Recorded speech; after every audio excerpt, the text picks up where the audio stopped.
My mom told me not to talk to strangers on the internet, but I'm glad I didn't listen. We are the Certified Noonas, your sisters in the love of Asian entertainment. Hi, I'm Amanda. I'm Jessie. I'm Natalia. And I'm Sky. And today, we are celebrating Jessie's birthday! Woo! Another year older.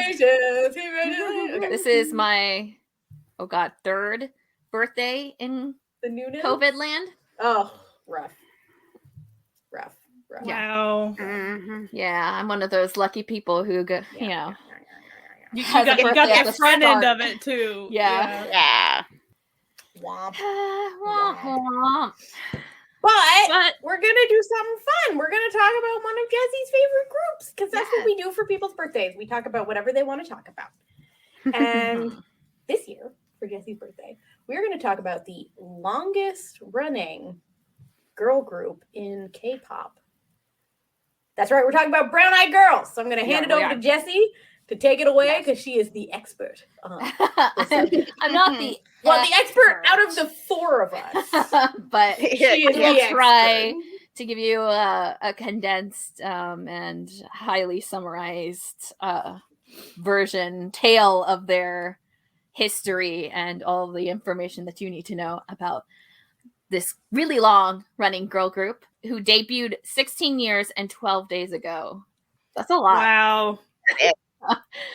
So, Brown Eyed Girls has kind of a unique origin story, and kind of in my opinion, the reason the group is still together to this day is because of this origin story, because unlike other K-pop groups, they did not form because of the company, they formed because of a member. So, their leader, Gia, was the central person in creation of the group and helped personally pick all the members. Narsha went to high school with Gia, so she knew her from there and asked her to join the group.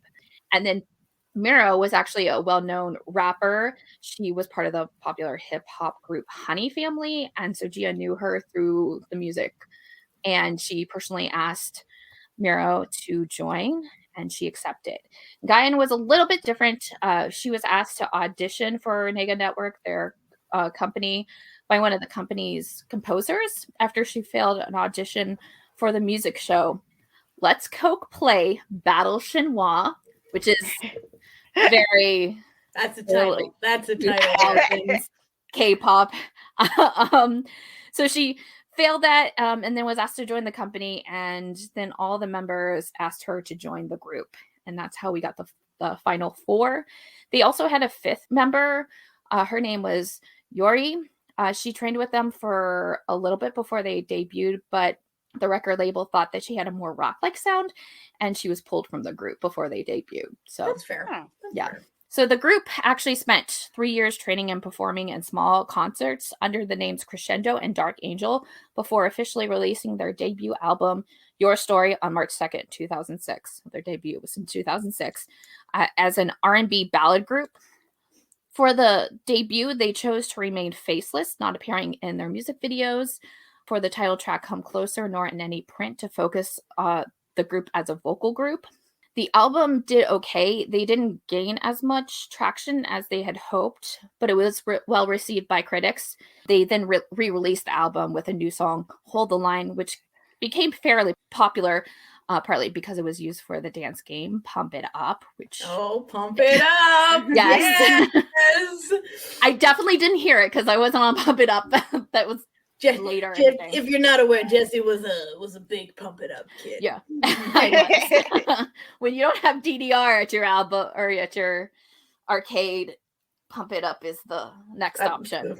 The poor man's DDR. Because at that time, that was early when, those games weren't on any video console. That's how old I am. Anyways. We're not going to talk about You're seasoned, okay? You're well-aged. I'm seasoned. You're well-aged like a nice wine. Don't worry about it. Sure. So after a bit of a break, they released a second album called Leave Miss Kim on September 6, 2007. At the time, Brown Eyed Girls was still the R&B ballad group, but the problem was that when they were training and when they started, that was kind of the music scene then. That was what was really popular in the music scene. But the music scene kind of started to change at this point and shift more dance and EDM type music, which was unfortunate for them because they were doing all this R&B stuff. Also, the album had the unfortunate timing of being released around the same time as a little unknown song by this little unknown group called the Wonder Girls called Tell Me. Womp, womp, womp. I'm lying to you. Tell Me became a huge hit for Wonder Girls, like a massive hit. So it was dominating the charts, which meant that they kind of fell to the wayside. The critics really liked it, but they just couldn't gain really any commercial success with it. So for their first EP, LOVE, the group decided to change their sound and shift more to that kind of dance trend. Still keeping their R&B and ballad stuff because they are a vocal group and they wanted to keep that. But it did end up being the right choice because the single LOVE got them to #1 on the charts and on music shows and became a huge hit in 2008. On July 20th, 2009, they released their third album, Sound G, which contained the song that everyone now knows them most for, Abracadabra. I'm sure that like everybody listening, this is the group or the song that you know for the group. The song continued their shift away from the original style and concepts with a significant image change to a more mature look, described as independent city girls. I don't personally know what that is, but I love fashion. I mean, all right, I guess. That fashion of independence. That's a description. I don't know. 2009 South Korea, that could be exactly what city girls look like. So who am I to judge? We don't know. It drew in a lot of criticism because mostly the music video was very, very risque, and also the lyrics were pretty risque as well, which was part of their change because they wanted to go into this more mature concept. But it became a huge hit for them, like one of like the fastest growing songs like ever in Korean history. For not only the song, but the dance as well. The dance became so like weirdly popular. Weirdly is a bad still word. I mean, they'll play the song and suddenly people are just like, no, you can still to this day find people like it's like hilarious. idols making little things like based on it, and it it's just like something that everybody knows them for.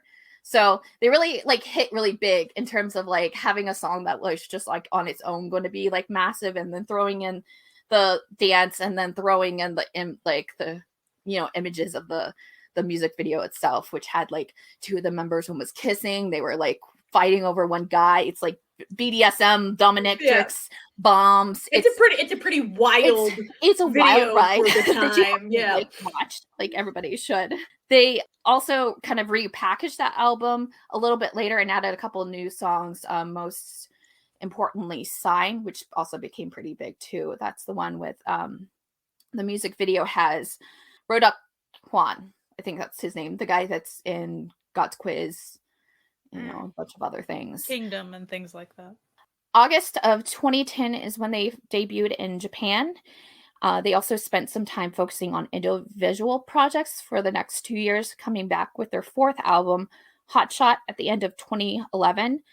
The title was Sixth Sense, which won on M Countdown and Inkigayo. Immediately after they wrapped the Sixth Sense promotions, they put out another repackaged album because they really like doing repackaged albums, and added the single Cleansing Cream, which is more of their R&B ballads. If you've seen the music video, Isom, the actress, is in it. Very young Isom, but she's fairly young now too. They got a lot of actors that appear in their music videos. So and then they released their fifth album, Black Box, in July of 2013, and followed that in October with Miro and Narsha forming a subunit called M&N with a self-composed song, Tonight. And then in 2014, they released a Greatest Hits album. In 2015, in September, Gia, Narsha, and Miro left Nega Network and signed on to Mystic Entertainment under their sub-label A-Pop. Guyan was already there. She actually signed in 2013, and they released their first album with the company, which is their sixth album total, called Basic. And the album was well received by critics, kind of citing that the group had found their voice. They promoted Brave New World off the album first, and then they followed it up with a retro pop song called Warm Hole, which caused another stir. I mean, they've been consistently causing like controversies because of their music videos for a little bit. They're just sporadic, like in Listen, man, do Sign, what you like gotta members do for are that marketing. dying, and like Cleansing Cream, like, you know, Isam's character, spoiler, Isam's character kills her sister. It's like it's crazy. But Wormhole is kind of what you think it is. Yeah, it is not a euphemism. It is not a subtle song or video. No, it is not. It's in any way. Yet somehow, some way, it was allowed on music shows. So they did something. Maybe they paid off someone, or at that time, like, well, like the song. It does make you wonder if it was released like today, how the networks would handle that, if they would still be like sure, or if they would. I don't know. It's like, well, I don't know. They wouldn't even let Sunmi give her dancer a gentle lap dance. Yeah. I don't think. I don't see Yeah. them getting away with like, this one. You know, for the like actual dance, there wasn't really anything big on that. So that might be the reason that they got through it, because the dance didn't do anything. It was just the lyrics. But it's not even like the suggestive stuff was just in the English lyrics. It was in both. Yeah, it was pretty suggestive. And they're in like Playboy bunny like outfits or inspired outfits. What? They did what they do best, I guess. With their they went with it. In recent years, like, you know, that group Nom and OM, Mm-hmm. like they've been on a couple of music shows, and I'm like, That's wow. true. And they're in that outfit and they're doing things. Yeah. So I mean, I guess also at this point they're probably like, it's Brown Eyed Girls, so just let them do what they like. True. I think it also helps that they're not 16-year-olds doing Yes, this, too. absolutely. That's very true. They're Very true. adult women doing adult women things. Uh-huh. I mean, the song did fairly well. A lot of critics really liked it and thought it was like a really great, like, fun song, and it really fit their kind of like, they started to really kind of be in this like Brown Eyed Girls like retro R&B, but still have like dance kind of injected into it, like land. So I guess it got just really popular. It's a catchy tune. It really is. So. It is. So in 2019, they came back with an album called Revive, which is an album where they did covers of various popular songs throughout the generations. I think the earliest song on the album is from a person from the 90s and then onward up. It's a really cool album. It's like a variety of different styles and stuff. And they really did take like a good spin on the original song to make it kind of their own Brown Eyed Girls. They've also released some solo stuff since then, and they released the single Snowman on January 2nd, 2020.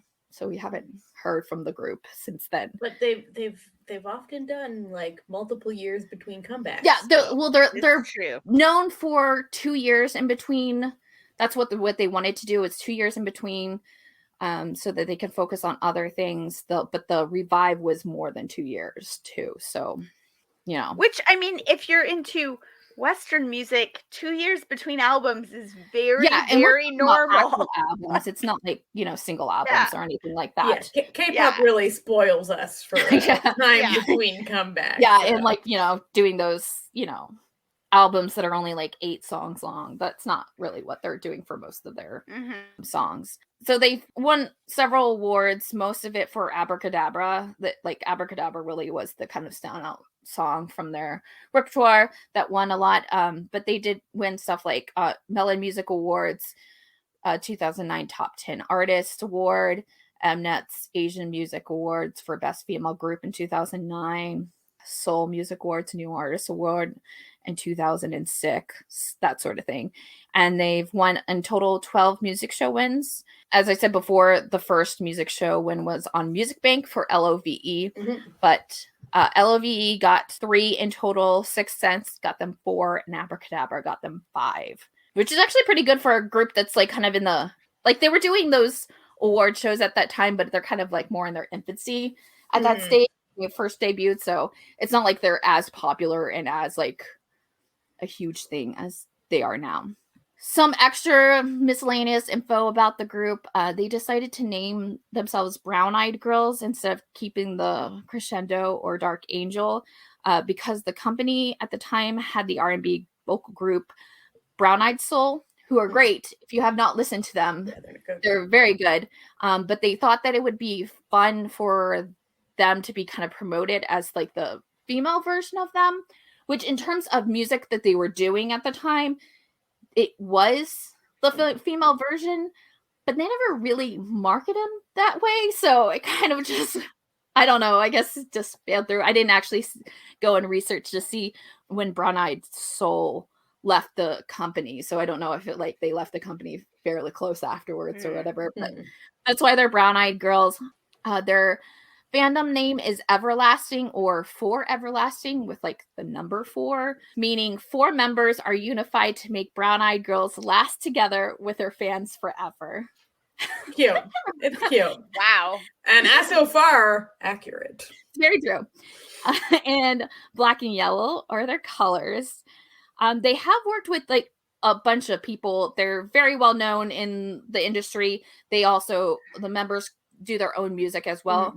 But there's 2 people that they've kind of like been significantly working with, and they both happen to be females, which is one of the best things about Brown Eyed Girls. They're very female centric in everything that they do, even in production side. They have a lyricist that they work with a lot. Her name is Kim Aina. So she's done most of the like top songs like Love, Abracadabra, Sign, Sixth Sense. She also works with IU a lot for like a good majority of her songs. So you might know her from her work from there.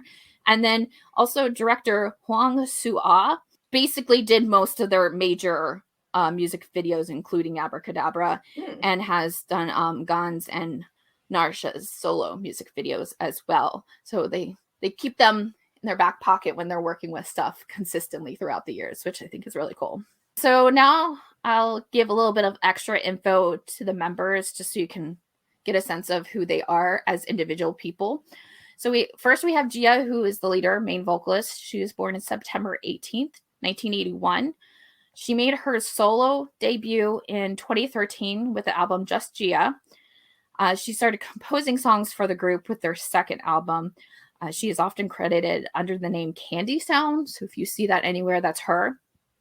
She has written 27 songs for Brown Eyed Girls and herself, and numerous artists such as Weekly's Butterfly, April's Feeling, B184's Be My Girl, just to name a few. She has released the 1 EP, 16 singles, has been in 16 OSTs, and had 2 other charted songs.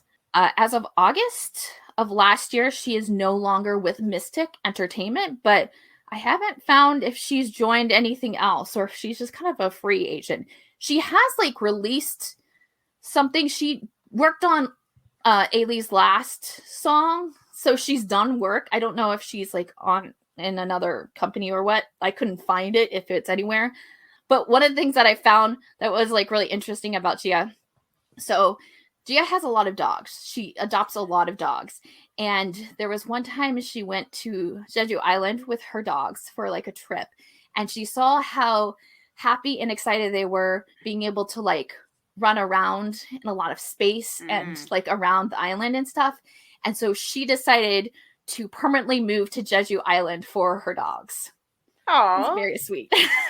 Queen. I know. I love it. Oh, I love it. Okay, so next we have Miro, who's the main rapper. She was born November 2nd, 1981. As I kind of stated before, she was part of the hip-hop group Honey Family that she joined after being featured on a song in 2000. I wanted to say like more, but and at the time was their only female rapper. If you don't know much about Honey Family, it was formed by Taiji and the boys Ijo No in 1999, and they disbanded in 2012. But they're pretty well known underground hip hop group and had like a lot of people that kind of came through and did like either specials or worked with them in some capacity. If you're a big fan of Running Man, you know Gary, he's part of a duo called Isang. Yep, they both were in Honey Family, so Miro actually worked with Gary a bit for some of the songs. She participated in the group's second album and then helped work on some of the other members' songs before she joined Brown Eyed Girls. She was the only female producer and judge for the first season of the rap competition show Show Me the Money, where she mentored Cheetah. And then she made her solo debut on February 1st, 2012 with her EP, Miro, aka Joe Honey. She also is a composer. As of June 2021, she is number 18 on Comcast's top most copyrighted K-pop idols list with 97 songs. And that also makes her the top female on that list. She is number 1. Good for her. Job. Yeah. Good for her. She has released for herself 1 EP, 11 singles, and then she had 5 other charting songs. She does credit her mom as like her main reason she got into music, because her mom was a music teacher and always had music and classical music on like at the house when they were like around, and that's how she got like really big into music, was because of her mom. So I thought that was really cool. So we have Narsha.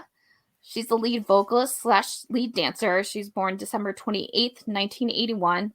Made her solo debut on July of 2010 with the single I'm in Love. She also made her acting debut the following year in the drama Light and Shadows.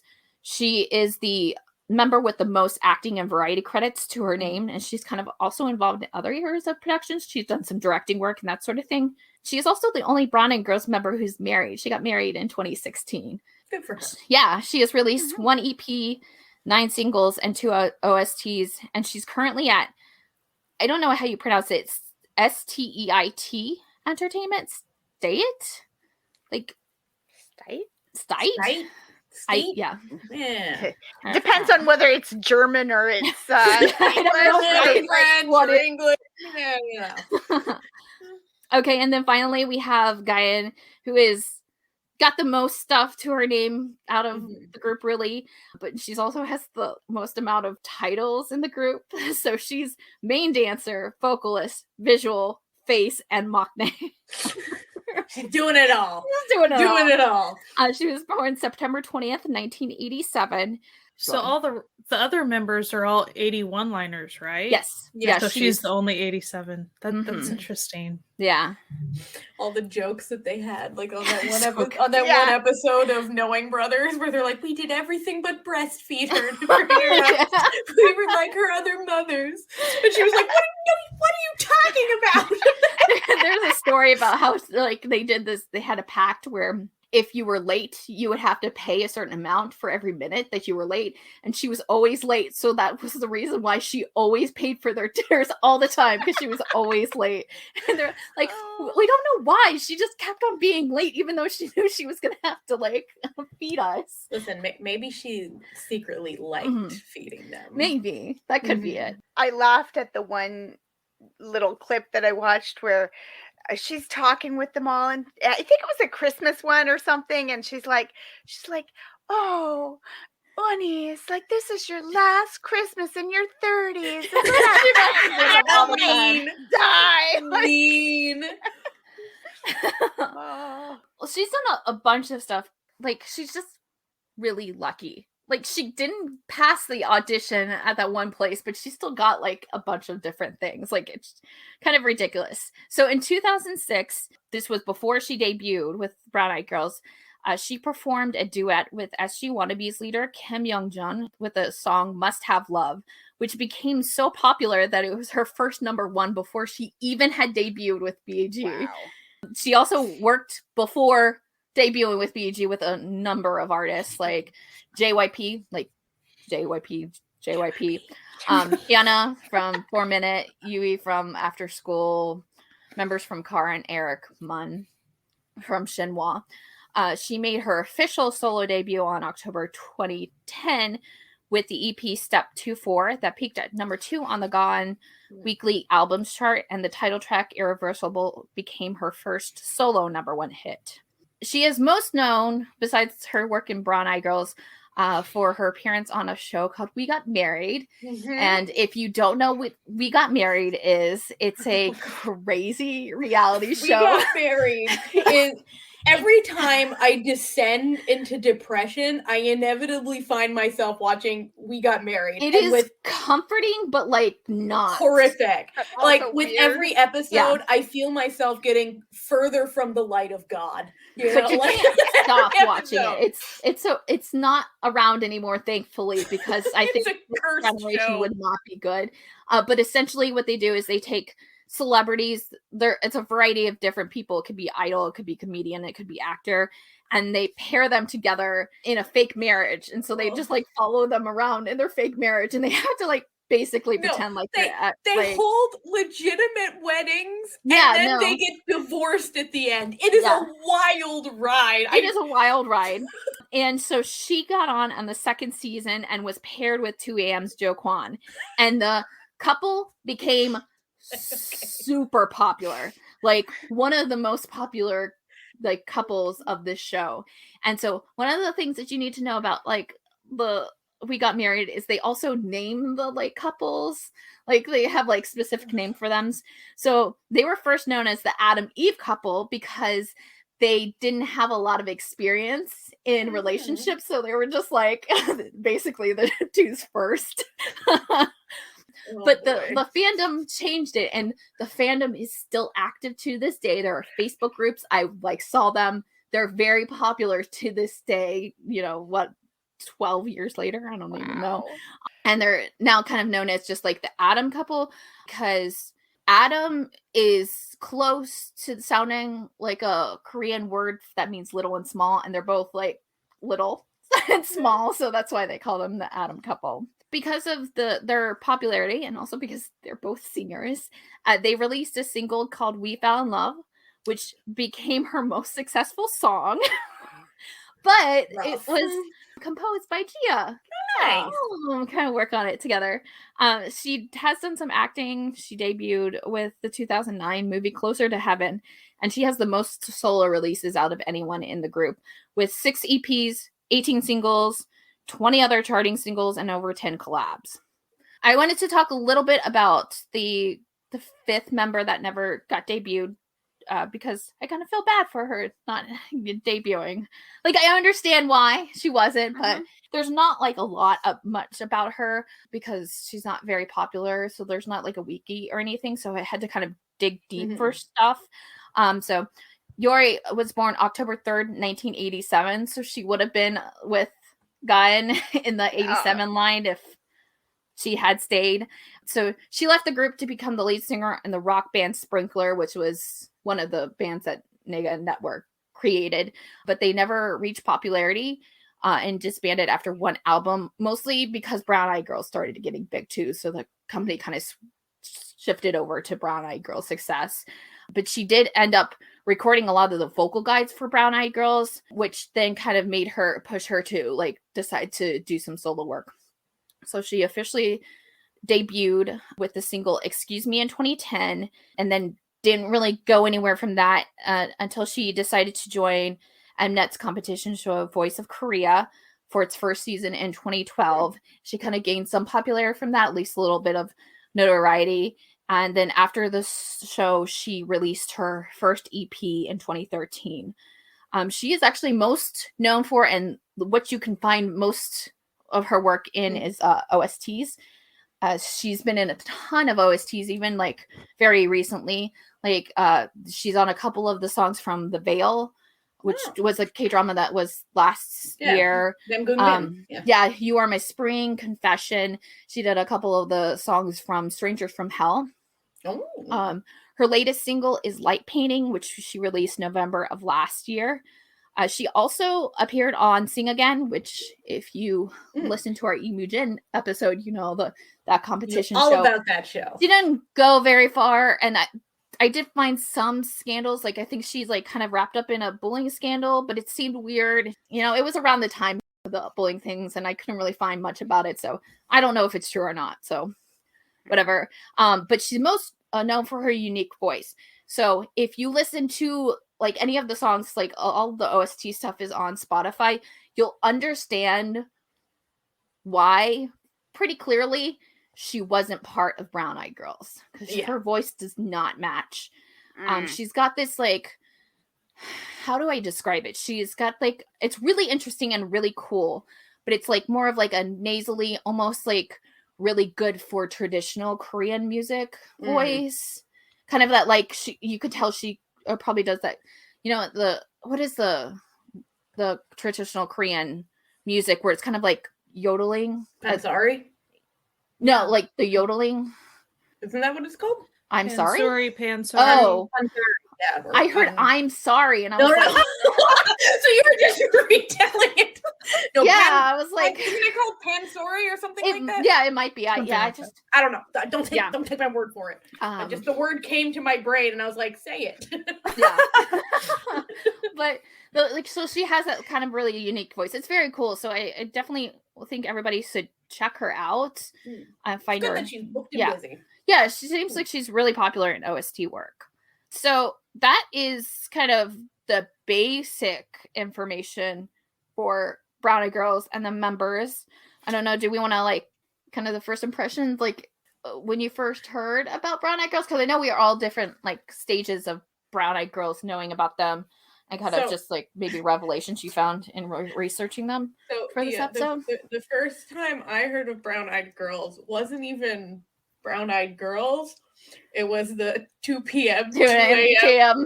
cover of Abracadabra. Yes.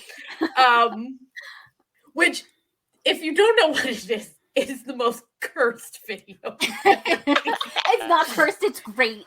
It's like so fun. Comedic way, like good cursed, like memeably cursed. Yesterday, I showed my husband the Abracadabra music video, and then I showed that video, and he just laughed. You know, he doesn't contextually know anything that's going on, but he thought it was hilarious. It's fantastic. It's so good. Interestingly, I'd actually heard Guyan's solo music before I heard any Brown Eyed Girls stuff. So like Paradise Lost, that's the earliest one I remember, like just consciously being like, oh yeah, I really like this one. I should check it out. But I was a dumbass and didn't know her name was Guyan, and I was like, oh yes, this interesting artist with the stage name Gain. Sure. For the longest time, even doing this, I was like, no, that's not right, but I can't. Yeah, my brain wants to say yes, Gain. And I'm like, no. I think for me, I ran across Abracadabra pretty early on when I was trying to just see what K-pop was. And so Abracadabra was definitely on my radar. And I feel like another one of their songs I kind of knew about for quite some time. And then I feel like it was a couple years ago. I wish I could go find like the records of it, because I don't remember if it was in messages or I remember through a tweet. But just, like, I guess it was more than 2 years ago now, because it was way before the pandemic. So like it was a while back. The old days, the before times. Before pandemic. YouTube just kind of like, somehow I wound up watching more Brown Eyed Girls videos, and I was like, oh my gosh, Brown Eyed Girls are awesome. Like I was been like bugging Jessie about it. So I was like, they're just amazing. I remember like specifically you being like, oh, Wormhole. Yeah, like your first like introduction to Wormhole. She's like, I just wasn't expecting that. It's just such a zazzy little music video, and then suddenly it takes a turn. Well, and when you're used to euphemisms, right? Like you're expecting there to be a euphemism, and it's just straight up, nope, here it is. No euphemisms. Like, whoa, okay. All right. You know, I really actually like that though, because they're like, we're grown women. If we want to sing a song about our vaginas, listen, Wormhole walked so WAP could run, you know? Like, exactly. And like technically from the very beginning, from when they debuted, they were considered older idols. So there's never been a time when they were like really young. Like even which is so like Line was like it is. 20? And to see how like long running they are. Yeah. So, you know, it's just like we're like 25, 26 when they debuted, weren't they? Like they were grown. Yeah, they were grown already. I mean, not that they never really had like any sort of cutesy you know, style or anything like that. But they really kind of were like, you know what, I'm just gonna lean whatever. You already call us old, so might as well. Might as well be just old. do whatever we want to. It's like, we're gonna be old then. I just just that one episode of Weekly Idol where they're like, the average age of most girl idol groups is 18 and 19. The average age of this idol group is 33 and a half. And then from across the stage, you just hear 32 and a half. Like, 32 and a half. Welcome. When did you first run into him, Amanda? I don't know. Like, I didn't feel like I knew of them. Right? Like, it's pretty hard to be in K-pop at all and not know of them. But I didn't really feel like I knew Brown Eyed Girls until we started talking about doing this episode, and I started to. But then it was like, as you're listening, you're like, oh yeah, I know that song, and I know that song, and like, you know, just when you're just looking at a playlist, you see the word abracadabra, and your hips start going, right? Yeah, you know, it's all subconsciously in there. So I don't ever remember consciously going, oh wow, Brown Eyed Girls, but it feels like they were just kind of always there as a part of the K-pop experience. I really think that's because of Abracadabra being so popular and so like beloved by idols that you're constantly being shown people like do the dance and be into it. And then just on like Twitter and stuff, you know, there's always those like this day in K-pop or whatever, and it's just always them. There's always a day for like for Brown Eyed Girls. So about you, Jessie, when did you first? I think it was Abracadabra was the first music video that I saw from them, but I do remember like the first time that I started to like really look at them. I watched that Beatles Code with EXO because I was also in an EXO spiral at that point, and so then I was like, oh yeah, it's them, and then I kind of like started to look into them more. But I mean, like, I like them, but I never really gave them the chance, and that's why I picked them for this episode, because I really wanted like be like solid, like we can listen to all their music multiple times and like really kind of deep dive into their history.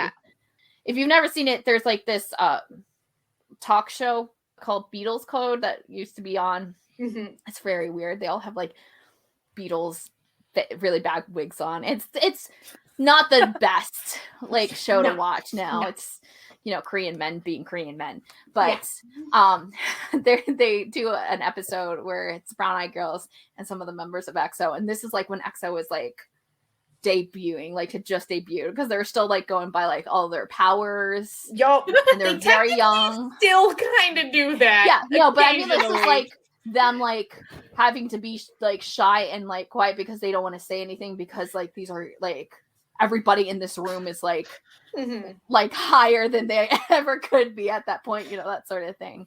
And it's fun because Brown Eyed Girls kind of mess with them a little bit. they seem like the type that would. There's like this like whole part, because they kind of did this thing where they like the show morphed the two of their stuff together to try to find like conspiracy theories and like really creepy stuff that like matched with them. So like they matched like Sixth Sense with like something from EXO, and like they just like jammed it together, and then like this whole thing, and like they talk about like ghosts and stuff. There's one point they're like talking to Dio, and he's like talking about how he's only like gotten stage fright because he messed up one of the award shows or something like that. And then like the hosts are like, so which member is the least sexy in Brown Eyed Girls? And he was like, and they're like, you are afraid of something. and he's just like, but being cute means good, right? You can see he's kind of struggling. He's like, please don't do this to me. Did you find anything in like researching stuff that you really liked, like variety wise or anything, or get a chance to?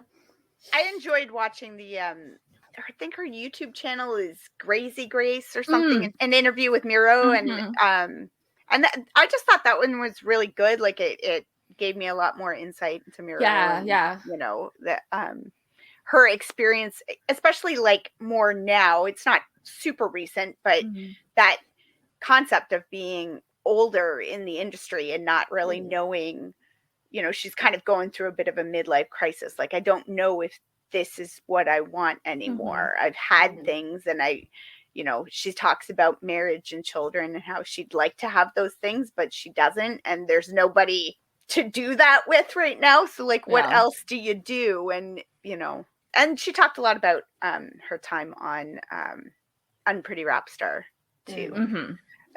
That Gracie was also on Unpretty. She was on that same season, yeah. And I thought that was interesting because like Gracie was like, "Oh yeah, like it was, you guys had so much confidence, and you didn't need to win because you were already stars." And Miro's like, "No, like we needed to win more because we had so much more to lose, right? Like if I lose, it looks bad, right?" Yeah. And she was like, "Oh, I didn't even think of it that way." And she's like, "Yeah, like I was just trying to survive, literally trying to survive. I was so focused." I went down the rabbit hole, like trying to figure out their like interpersonal dynamics a little bit more because it's different. They're just very straightforward. Like as far as like a good example, you can see it showcased on the Knowing Bros episode, the most recent Knowing Bros episode that they were on, which I think was back in 2019. But a lot of K-pop groups are very, we're like sisters. I mean, they actually do say that still, but they're not weird about it. And they're like, this is a business relationship. They talk about the distance they keep between themselves and how they really don't even know each other that intimately at this point.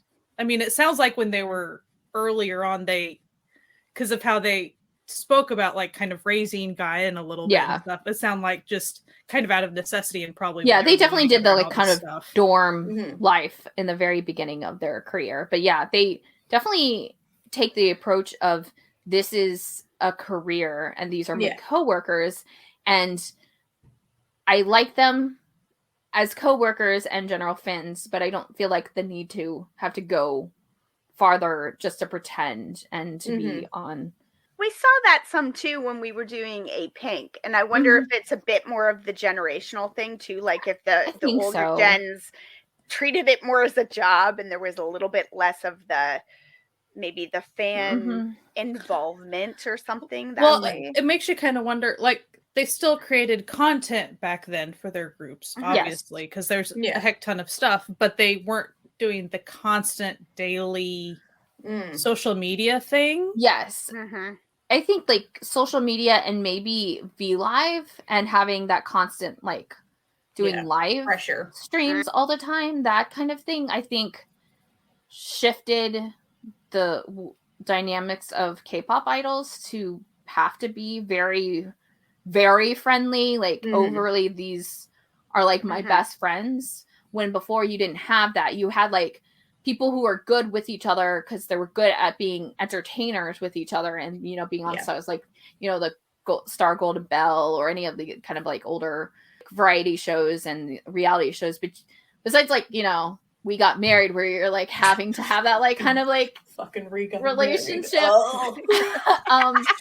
My life is cursed by We Got Married. Sorry. But they didn't have to be like what idols have to be now. So I think that they just kind of like, that's a product of that. And I think that's also a reason why they're still together too. Yeah. Right. So like it definitely, when they were kind of talking about that, it makes sense that they're able to last over 16 years because, we're coworkers and this is what we do. And even when they would they kind of joke about like our teamwork sucks because we don't, like, they don't do teamwork, quote unquote, things just for the sake of doing teamwork things. They do their music and that's it. Like, they go to work and then they go home. And they were very like clear and open with each other about how they wanted to do things, and they made points and fitting in time for each to do like solo stuff. Like those 2 years in between each of their releases was so that like solo work could happen, or like if they wanted to go, vacation or do a show or something like that, they could. And I think also kind of having that in helped that dynamic too, because it was very much like giving everybody what they needed and time away from this like job, which it's not like a normal job where like when they have to do comeback stuff, they are like with each other for hours endlessly. So like having those times to kind of be yourself and be your own person in between, I think also helped their longevity. Yeah. And then they would say, because, you know, always on shows like Knowing Bros, it's very, do you guys ever fight? Blah, blah. And they're like, no, because you have to really be intimate with someone in order to always kind of have friction like that. Yeah. And they're like, not that we don't disagree about when we're talking about a concept, or of course we have these discussions where we have different thoughts on things, but we don't really fight because we don't have any need to fight. Yeah.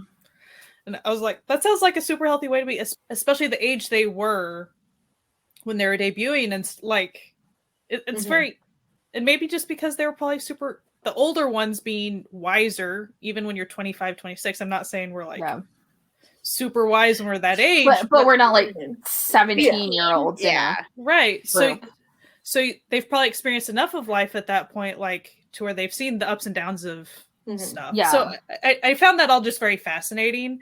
And then like I would see some articles about that Knowing Bros episode, and people, the netizens were kind of upset that they said that's like, pretty sure that their actual fans have been aware that that's a thing. Yeah, like they all know. Who gives a shit what the netizens think? Netizens as a group, they're always wrong. So who gives a shit? Because like I really respect that they and that they were straightforward about it too.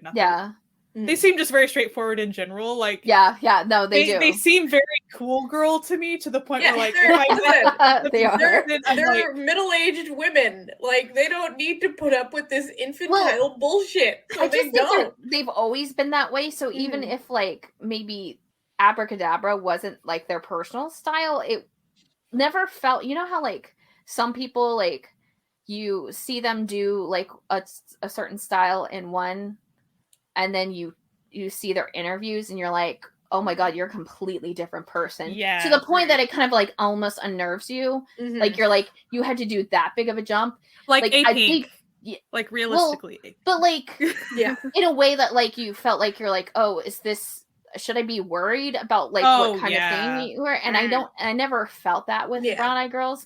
Like they were just mature enough to be that way. So like, that was kind of them, even if it wasn't like so super chic in a way. Oh, right. I find when you listen to their individual stuff, it's very different from Brown Eyed Girls, but you can find the threads and you can pull and you're like, yep, that is some, yep. Like this is, Guyan's solo stuff is very different, but you can see how it influences the stuff they do as a group. So it feels like very much like one of those things where this is us together and then this is us apart, as opposed to this being something completely different that they must all be like crying at night. Why do we have to sing this terrible song? Well, they've also got kind of that like, I don't know, I'm not saying this to like diss idols or like the way idols are, but it's almost like their whole creation and how they got into the industry and never felt that they were K-pop idols. It was just like people joining together for a group to become regular musicians. And it just so happens that they are K-pop idols too. The way that they are created and the way that they did their training and stuff, where they were doing like underground concerts and stuff, even that's like not really what you hear about a lot in like regular K-pop idols. You'll do like the like street things and that sort of thing, but they were doing like actual things, and these are like things you would do like if you were forming a group in general. And so I think that like also kind of plays into like the way that they handled themselves, because it's just kind of like they never were K-pop idols in a way. Also probably the timing of their group as well. As far as like, yes, absolutely. Though the timing of their group did sync up with other groups that were more, when an idol is being interviewed, they act a certain way and things like that. Like there already were those templates starting to happen at that point, but it was still earlier in it. Yeah. To where I still think it was obvious that they were set apart even from a lot of the other groups that were around at the time because of how they came together and stuff, it seemed. Also, the timing of it, since they were earlier and things, that probably helped. Yeah, definitely. And then also like their age at debut, the fact that, you know, nobody was trying to like stuff them into cutesy, you know, teenage looks and stuff.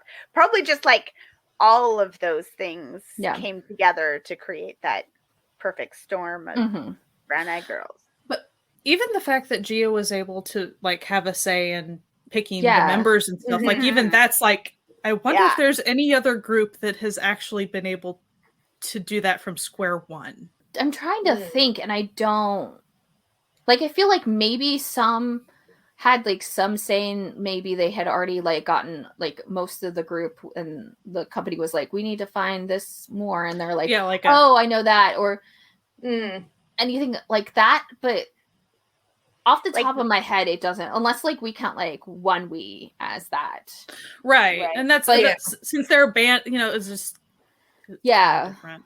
And you know, especially when you start subbing members for things. So I mean, I understand that, but like from square one with a K-pop group, like when you're making your group, but also since they were R&B, so that's another thing as far as like they, you know, not showing their faces. Their group changed so much as far as what they were doing and more choreography and stuff like that. Props to them for sticking to it, because can you imagine starting off being like a group where you're just vocal, and then they're like, wait, you're doing stuff like abracadabra. Mayhem dance. Sorry. They definitely talked about, and then we can kind of get into like kind of talking more about like their music videos and their kind of impact with their controversies and stuff. One of the things that I read was they were first worried about abracadabra because they were all very big on wanting to be a vocal group, and they thought it was going to stray away. So they're kind of like worried about it. And also because they weren't like really dancers, like most of them. So like that was like a hard thing for them.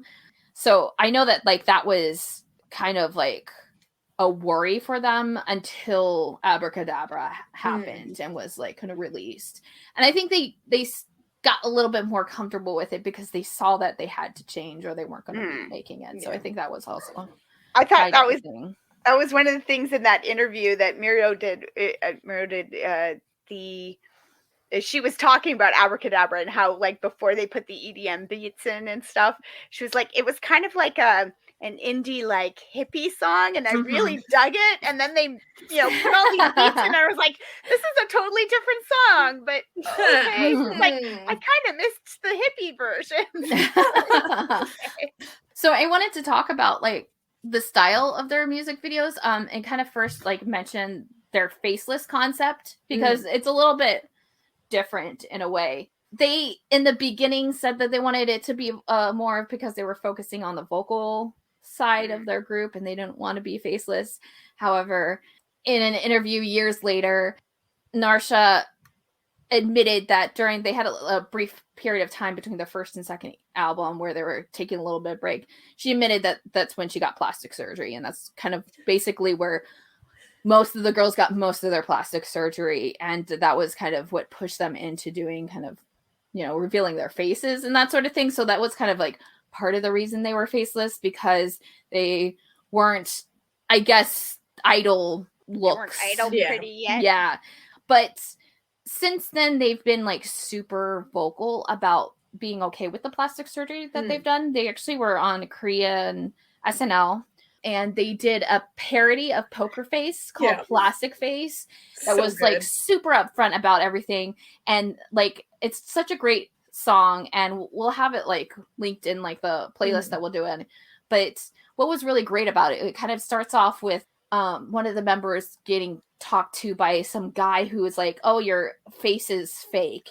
And like, it's like basically their diss track to anybody who says that, but also they do this really great turn halfway through and be like, you're not talking about all the guys that have had plastic surgery, and they just list comedians and like entertainers that have plastic surgery. And they're like, it's gonna, if I want it, it's my money, I can do what I want. It's free. I like went with my friend. It was fine. I did all this, and I like, it's fine. And they even show like a picture of them pre-surgery too on this thing.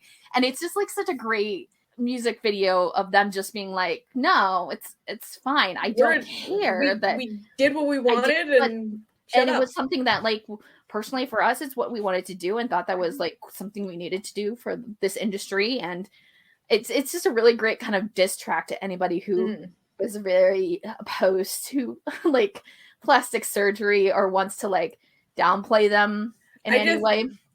You know what? It all stems back to just men wanting to control women and diss anything that women do. Yeah, like if you want to get plastic surgery, get plastic surgery. Who gives I think as long as like mentally you're okay, because I don't want it like be an influence, and you're not being like, at this point into it. Yeah, you choose to do it yourself. Do whatever you want.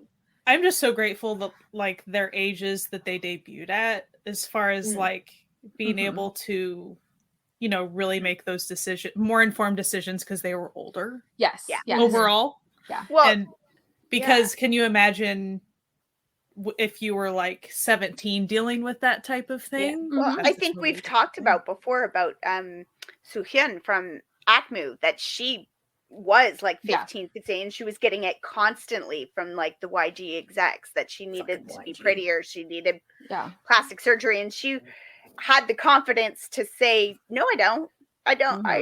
I'm like one of the most popular singers you have. So like, I will just keep the face I got." It seems like people don't really care what my face looks like. They still enjoy my voice. And also, you know, probably helped that she had her brother there, that she felt some confidence. But and also they weren't asking her brother to get plastic surgery. Yeah. Listen, I'm not saying he's a bad looking dude, but she's better looking than he is. So, you know, priorities, get it together. That interview you see with Jessie where like one of the guys is like, and you know, like, you've had a lot of plastic surgery kind of thing, and she's like, my boobs? Yeah. She's like, I got my boobs then. I paid for them. What of it? Like, I like them. You saw them, so you like them. Get over it. I see you staring. You're bringing it up. They were a success. I'm not saying for a fact that Nega Network didn't say anything to them, because they could have, but I think the fact that they like debuted them without it is a very keen thing, and and like there is something to be said about like the just entertainment in general being a pressure, like even if it's not like their thing, but they do kind of keep up with the faceless image almost in a lot of their stuff, because they do have like music videos after that fact where they're not in it at all, so it's not like a very much of a concern. Also the group is, as I said, they don't do choreo. Like they're not very good. Guy's like the person who's very good at dancing in it, but there's like a Weekly Idol where she's talking about it's so funny. She's talking about how they had the dance for Abracadabra was like completely different, but they had to change it because like GS sucks at any dancing whatsoever. And like she just like tries to do what the like dance, and she's just terrible at it. So like she tried. That's what matters, right? So like they have some dancing in their stuff, but no, like Abracadabra is basically like they're not like a choreo. They're not a choreo group at all. Of the imagination. But they also do this really cool thing with their music videos, back in them being very female centric and very female empowered, where they almost, so in the music videos where they're in, they kind of tend to be like take a side story for letting the person who's like the main character be the main person that you look at the music video, but also they specifically place themselves in what would be the male dominated role, and so they are the ones dominating everything, and it's really cool to see that like they're kind of like push into that and be like, no, this is what we're going to do. We are the like people who are like directing everything in it. And that's it's interesting because it even happens in Abracadabra, because of the way that the music video is very kind of getting even with this like guy who's cheating on them and not being faithful to them, and kind of taking back that. And it's also the styling of the male dancers in that video. Yes. I was losing it. I was like, ooh, peak 2000s. Peak 2000s. We got the gelled hair. We got the sunglasses. Love it. So there was a 2009 interview with Huang, the director, and she said she wanted to express the feelings of the subject in the song going back and forth between reason and emotion in a modern and fashionable choreography, since the main theme is a curse and blind love, because I think originally it was called Voodoo Doll or something like that. So she divided the video into two settings, performing scenes of the band and narrative drama scenes. The former are in a white background and toned down saturation to prevent other narrative stories from conflicting with the latter and to represent an infinite space. And it really does have that kind of stark difference when they're like dancing and when they're not. And it really like adds to the, and I think some of that also carries into other members' music videos. Like Guns Fuck You music video is wild, but in its essence, it's a story about a woman who is being abused. It's actually abused by her partner who's supposed to love her and who they had a connection of love beforehand, and the relationship devolving and her taking back the narrative and taking back the power, ultimately killing him. But like, you know, like a little bit of light murder. Don't worry about it. A little bit of light murder whatsoever. But like that, like again, having the brown-eyed girls wherever they are in the dominated thing, because that would normally be the male dominated role, but they did a reverse on it, even though it did cause the controversies and people were very upset by it. Listen, people are always upset by anything, so just do whatever you want, man. Like Jesus, like people are gonna be upset no matter what you do. Like if they hadn't have done that, they'd have been like, oh, like their things are too tame. And then if they're, you know, wild, it's like, oh, you think you're too wild. Like, fuck you. Just do whatever you want. In general, would it be safe to say that they are the girl group with the edgiest music videos, though? Comparatively? Yeah, as a whole? I would think so. I think so. Like, there are a couple of other ones that might, well, I'm thinking of one in particular, but that one is more sexual, edgy, and the girls were very uncomfortable with Stellar. Yeah. So like this is the most, to me, the most edgy and empowered. Like it's not you know, like edgy at their own choice, like their own it puts me in the mind. I mean, Miss A is, you know, similar-ish sometimes, and then like Sunmi and Hyuna level a little bit, but even more so. Like I feel like this goes above that. Like I mean, like I would definitely say if you're looking for comparatively in music tone, Miss A would be your best like kind of link. But yeah, they do it in a way that is like more, it's their empowered and darker than it is like the male is it's the one doing it. These are very not male gazy things. Yeah, well, like even when we talk about like Warm Hole, where it's literally them talking about being pleasured, and it's about them receiving it. It's not about the guy receiving it at all. Like it's about them, and they take the narrative and they're like, "No, we're not going to talk about you. I'm the one." Like I had a good time. Thank you for your participation in my good time. And like even with that like music video, where if you look at it visually, it has the, you know, we know the Playboy Bunny like association, but they're all in pastels and it's very bright and it's very poppy and it's very like almost sweet and it's like, you know, beats and like everything's very like bright and happy, and like still they're able to kind of take it into their own empowering, like not dark, but like different, mature space. And it's not done in a way that they're just doing it to like do it. Look at us, we're cool and edgy, you know? It's like them we're not like being that. They're being we're not other girl groups. We're the cool girl group. But it's like it's not like they're lying about things, you know? It's just like that's how all females are like. Just we are not, we're stifled by the male society, like making us not be that way. But when you throw, you know, pluck that out, hey, you can do it. You got that. Listen, ladies, do what you want. Do what you want. I gotta say, I love the music video for Wonder Woman too. I was like, oh my gosh. Oh, drag queens. Oh, when that like premiered, I was so happy. I remember like sitting in the clean room watching, and I was like, oh my god, this is so good. It's so pretty too. Oh, like gorgeous. That decoration on it is just the costumes fantastic. Are incredible. The amount of drag queens they found for this music video is staggering. And all the flowers, and it's very like and the stunning costumes too. Like, for everybody. Chef's kiss. Yeah. Chef's kiss. Just absolutely stunning. A+, A+, A+. Yeah. I really like, enjoyed it. Too. Yeah. The Kill Bill one. Mm-hmm. I love that one. Like, it's great. Like it just, I don't know. It's colorful. Mm-hmm. It's a little edgy.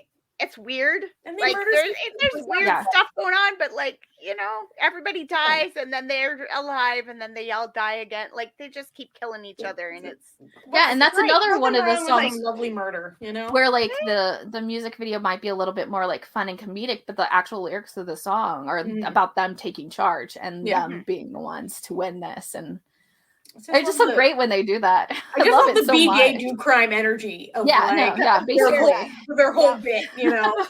It's be gay, do crime. They're just like, that's what we're gonna. Here you go. Mm-hmm. There you go. Babadook approved. Yeah, like enjoy. And that's to where like Abracadabra.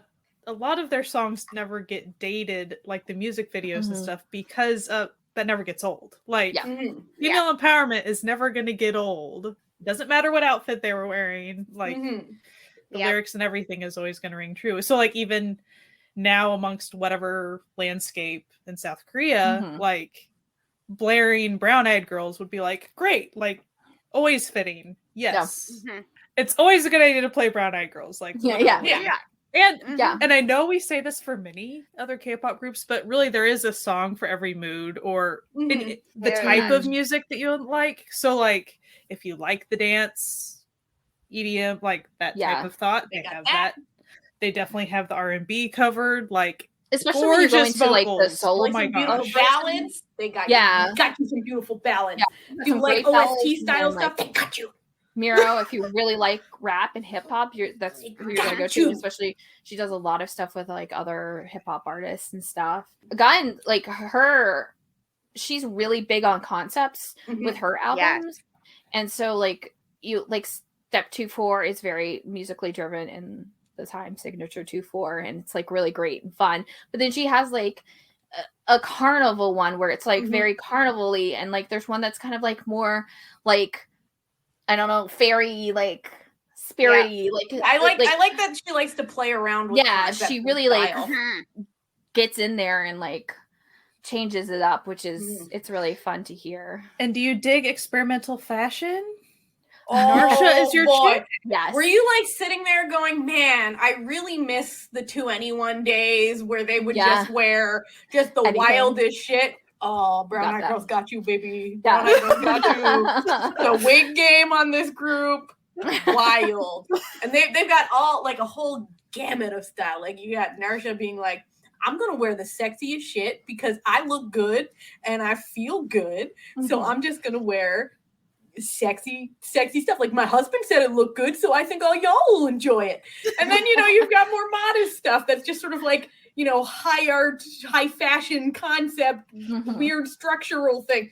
They got it all, baby. They got it all. The wigs, though. Oh, the wigs. The wigs. Their style is great.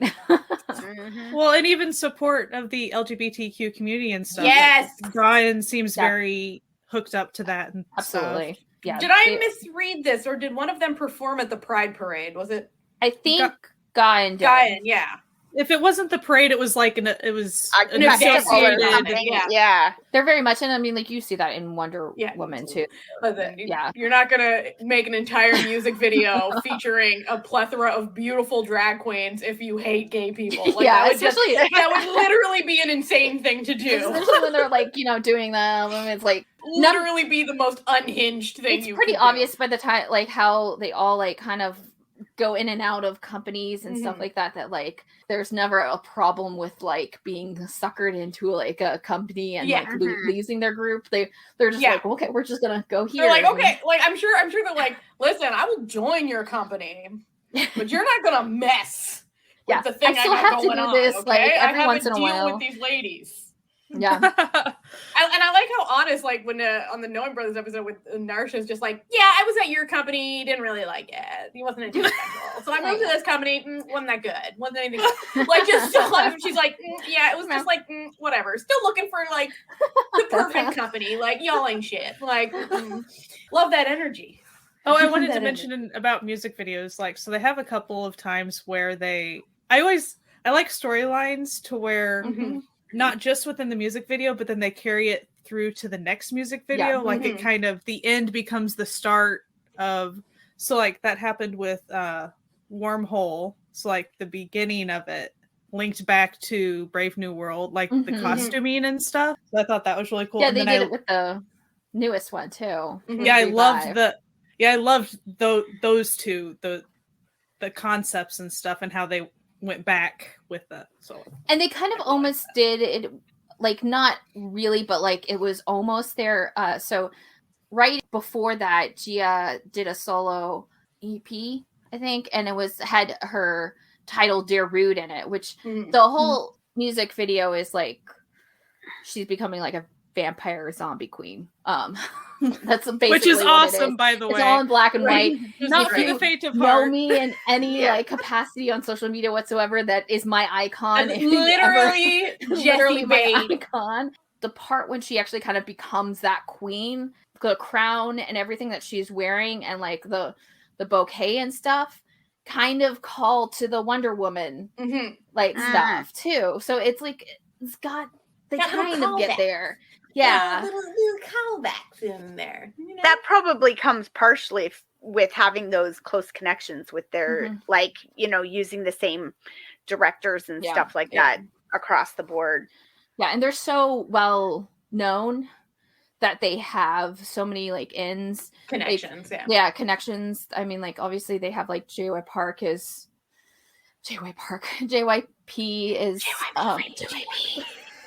They knows everybody, like worked with Gun and stuff like that. IU has worked with them also because they share, you know, a lot of the same teams. I mean, like even Gia did a song with IU and one of the girls from Mamamoo recently for Greedy. Like they're known and they collab with a lot of people, so they just kind of generally can they're out there working, man. In between, they're working, getting their name out there.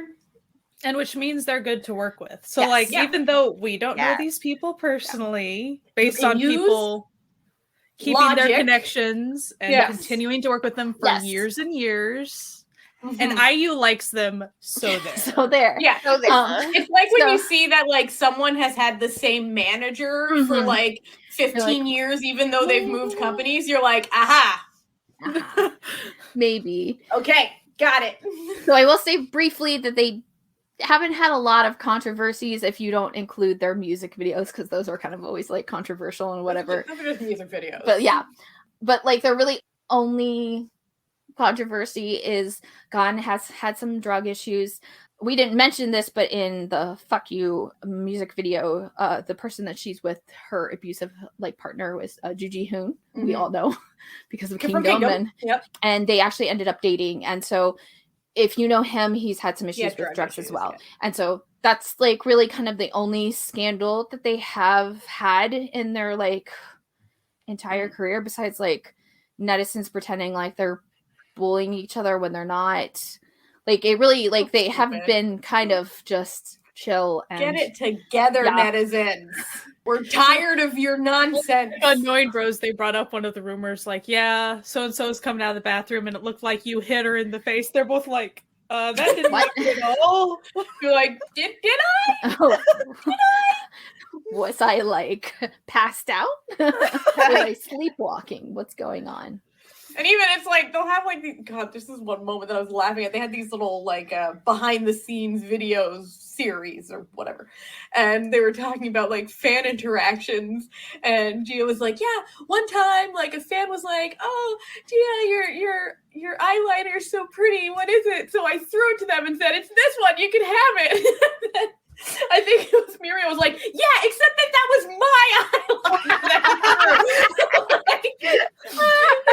She is so funny because she does this thing where like she's like, I love all fans, and like you can see there's tons of like videos like on Instagram, like just random things where they'll personally talk to people. They like stop and talk if you were like on the same like bus line as them. They'll like you know talk to you, and they're very great with their fans. But Gia especially is really into when like younger kids like her because it makes her feel young. And so there was like this one time where like a little kid said that he liked her, and so she gave him money for ice cream. It was Gia who was on the ODG one, right? Yeah, like and her with the kids and the and I mean the two that are they're matchy and they're like so cute. So cute. And he's so into it and stuff. Yeah. And he was like, I really like I don't know what he said, but it was something like, "I think you're just wonderful." And she was like, But I really like there was the one slightly older girl who was sort of like, she was like, "Oh, you were famous? Like, do you know BTS?" And she's like, "I've met them," you know, like, yeah, okay, right? Yeah, but then you saw this kid's face just change when Gia sang her song, and she just was done, and the girl was just like almost dumbstruck, and it was like, those sounds came out of you, and you're amazing. Like, this was amazing. And she was like, cool. Like, it was just such a great moment. Like, I was even like tearing up a little bit. It was kind of like the kid came into it going, yeah, you know, old lady. Some old lady's gonna sing. And then it was just like, oh, this is what you can be when you're an old woman. Like, you know, not that she's old, but like that you saw that moment where this girl sort of went, oh, okay, like this, I could do this. Like, not maybe this, but like I can still be something when I'm older. And and Gia just seemed to really take that in too. It was good. It's a cute little, I enjoyed that one. Yeah. And how Gia likes like taking pictures of her fans. So not even like a group of fans. Yes, I need your picture now. Like, love that. Yeah. It was on some fan boards or some comments and stuff, and they were talking about, so they have a couple of them have YouTube channels, Twitch channels. Their group has like an Instagram and a Twitter, and they said that like even to this day they're very active on them with like responding to like their fans. So it's not just like a dump of like, here's the promo and stuff. They actually like respond to the fans, which is like one of the like things that everybody really liked about being in the fandom, because it was like they may not have like said anything for like a year because they were doing stuff, and then come back and then like they talk again, and it's like having your little friend come back every once in a while, a trip or something. Yeah, and it was very like, they found it really nice and comforting because it wasn't like any sort of like thing they ever saw with any of the other idols, because they were very like, it was more like a real relationship as opposed to someone being nice to them because it's a customer service type thing, you know, which is not inherently bad, but like it's like more of a connection when it's, you know. I like that when you see with like the singers or the actors or something, like some of them have Instagrams that they're just using their Instagram like normal people use their Instagram, and that I always love that. It's like they show you their hobbies, and this is the food I made for dinner, and you know, and you're like, I love it. I love it when they're just real and it's not just all like posed shots. Like, show me your dog. You know, show me your dog. Yeah. Well, and then also the way they kind of do the every 2-year comeback or whatever, it definitely they've gotten to have a better work-life balance over all these years than so many idols get to. Yeah, because think about if they were doing it for this long and it was like consistently only being in their group and not being able to do like things like work with other artists and do your own songs or, you know, do variety shows that you want to. Like, that would be hard or like try to do variety shows while you're doing a comeback. I know some of the times it may happen, but it's not like their intention. I think that really helps with the stress. I don't know. We don't see that they get burned out that often in Idleland, but you kind of get the perspective that maybe there's a lot of groups that like announce that they're disbanding or no, we're not going to renew our contracts and we're just walking away. And you know that it has to be because they've just been pushing so much out and they're Too just much. done now. Yeah. And I think that balance is nice. So, favorite songs? Do you have any? Yes. As a group, I really loved the song Sixth Sense quite a bit. But we're talking B-sides. Hot Shot there's just something about the vibe of that little, there's just something. Yeah. I liked it. But I have a triple tie for my favorite music video. Because that was different than the song. Because like the aesthetics really speak to me. So my triple tie is between Brave New World because the aesthetics of that video were on point. Yeah. Oh yeah. Wonder Woman because tracks like hello. And Abandoned because hello, horror vampires. Come on. You gotta love that shit. Great. Just great stuff. I loved the song Abandoned a lot too. I loved the music video, but the song, it was just beautiful. And then of course Wonder Woman, just loved it. Music video. And we already said Brave New World. I love Invitation. I just that song just every time it comes on, I'm like, that's the one. I love it. But I really like the sound of I can't remember which album it is, but the Swing It Shorty intro or Swing It Shorty intro from one of the albums, and I can't remember. And if I click on it right now, it's going to start playing. But it's just got like a fun kind of like swing vibe to it. And it just shows some of their variety in that. And then, like I like a bunch of like Guyan and Mirio's like their stuff, their collabs. They've got, stuff I really love J Park and, it's. I really loved Mirio and Giant Pink's duet. Oh, Rock, yeah. That was sick. So good. The person she was collabing with had such a unique voice. Yeah, so they worked on, they were on one of the rap competitions that she did. It's the one that she was a contestant on. They were on on together. And so that's how they got, their voices together. Yeah, I really liked it too. I don't think I had heard her before. Neither had I. So I was like, yeah. B-sides, I like Wave a lot. So for me, if we're going for title songs, probably Sign is so much fun. It is. But I like Cleansing Cream, I think, the most. I will say that like in having like had to like listen to all their music and listen to it again, I actually like listened to their first album, which I had never done before, and Hold the Line, which was their second single that they did. I really love. It's such a fun song. It just like it like makes you want to bop, and like I really enjoyed it. And that first album is phenomenal. I loved every song on that album. It was no skips. Brown Eyed Girls R&B is like Jessie, like fully. But I do love in like terms of like looks and stuff. I think Cleansing Cream is like interesting because I like the story is very interesting what they did with it. But Wonder Woman visually is my favorite in visuals. But like a lot of the B-sides, like Why All Things, Breakup Letter, Candyman, really good. Dear Rude is one of my favorite Gia songs of all time. It's so good. And then I said Rock, Paper, Scissors, but Tinkerbell, Guyan's Tinkerbell is really good too. And also her Carnival. Carnival is, and the music video too was gorgeous. Yeah. I won't even look at my list. I made a list of like all my like top songs of like running. It's like, I don't know, there's probably it was whenever we do one of these, I go through the whole playlist and I like put it all into a playlist, right? Like everything I like goes into the playlist. And I was just everything was going in the playlist. Yeah, I'm like, no, this is it's not super helpful. hard. It's not narrowing Jessie, you down. have to actually narrow it down, not just put everything in it.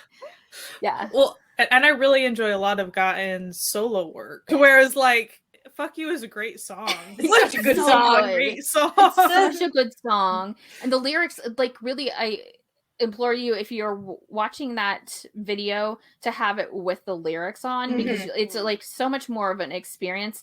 And I was reading stuff about that.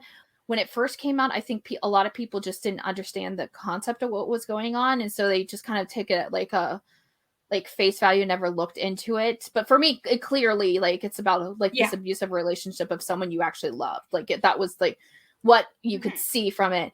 But it's just like, when you actually read the lyrics of it, it's so much more impactful. It's not just like a song that like is just a little bit more heightened and like, you know, there's this like tumultuous like relationship. It's really deep.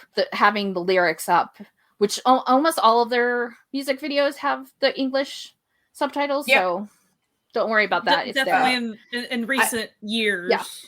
I also recommend keeping the subtitles on for Wormhole for all the deep meaning you're gonna find in that one. I'm kidding. That song's about sex, okay? But that's all you need to know.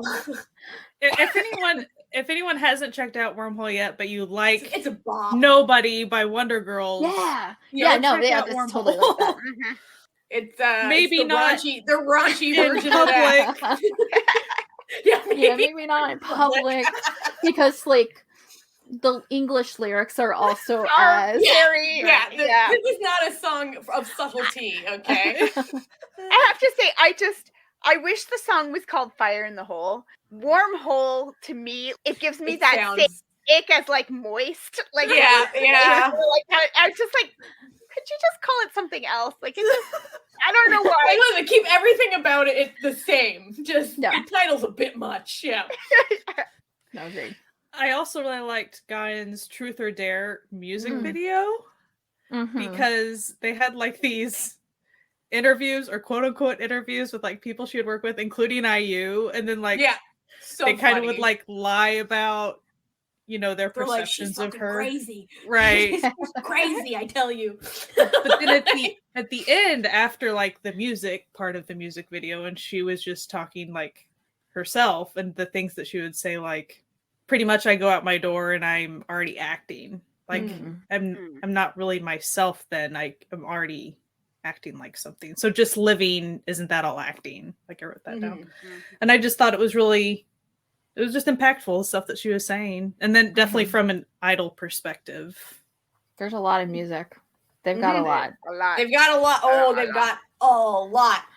And a lovely playlist of their music videos will be linked on the post that has this episode on it on certifiednoonas.com, where we have all of our episodes with links to everything. And we'll have a Spotify playlist as well with some of our favorites. Spotify playlist. Which we have narrowed down as we were talking. We actually there's only like maybe 20 songs on this list. Listen, that's 20 songs. That's a nice walk, you know? Yeah. Like, but man, you can put on Brown Eyed Girls and just hit randomizer and like you're gonna have a good time. Yeah. Absolutely. For sure. Vocals are beautiful. Like just really good. So we hope you give Brown Eyed Girls a chance if you haven't already, because they've been around forever and it looks like they'll probably be around for a while to come. So you enjoyed that. Anyway, we hope you enjoyed also listening to our podcast, which is found wherever podcasts can be found. But as I said, you're going to have to go to certifiednoonas.com or home on the web to get links to all these playlists and all this good stuff that we keep talking about. Also, we are starting to do more stuff on our YouTube. That's right. So we've been doing live streams and putting up little excerpts from those as well. And we love doing them and they're super fun. And we love all the people who come and have a good time with us. So we're going to try to do more of those. So go to our YouTube channel and click that little like, subscribe. You know listen, you've watched a YouTube video subscribe before. to us, please. Please subscribe to us because we're going to be doing Press that little notification bell. We're going to be doing more stuff over there as the year goes on. So we hope that you enjoy and participate and have a good time with us over there as well. Another place we have a lot of fun is our Discord. We have a free Discord that anyone can join to come talk about all things Asian entertainment. We talk about all sorts of nonsense over there. And if you want to support this podcast, you can go to patreon.com/certified Noonas to become part of the Patreon found family, our certified found family, which is our family on the web that keeps the lights on in this little podcast that's been going for over 3 years now, which is bizarre to think about. Look at us. So it's really weird. Are we the longest running podcast without member changes? Oh, hey, we're not, but we're not. We're kidding. One day maybe, but we're kidding. So we love all of our found family. They're great. We have little movie nights. We put little extras up there. Things that get cut out of the things that cut out of the episodes. When we do special episodes, they go up there first before everyone else gets to listen to. So it's all good fun over on the Patreon. We're also on social media. Certified Noonas, all one word, is the way to find us, but we're mostly on Instagram and Twitter. Those are the easiest places to find us. Anyway, we hope you have a fantastic week. You wash your hands, wear a mask, keep taking care of yourself. You know, we're still in the middle of a panorama, so act accordingly. It's not solved, okay? All you have to know. Listen, if you're in this denial that the pandemic is solved, just go on Soompi and scroll and see how many K-pop idols are currently in quarantine for COVID, okay? Let's not play these games. Wear your mask, wash your hands, be a good person, take care of your, communities. Anyway, that's enough for more immunocompromised Natalia over here, giving you the business. We hope you have a fantastic week, and you keep enjoying Asian entertainment. Bye. Bye.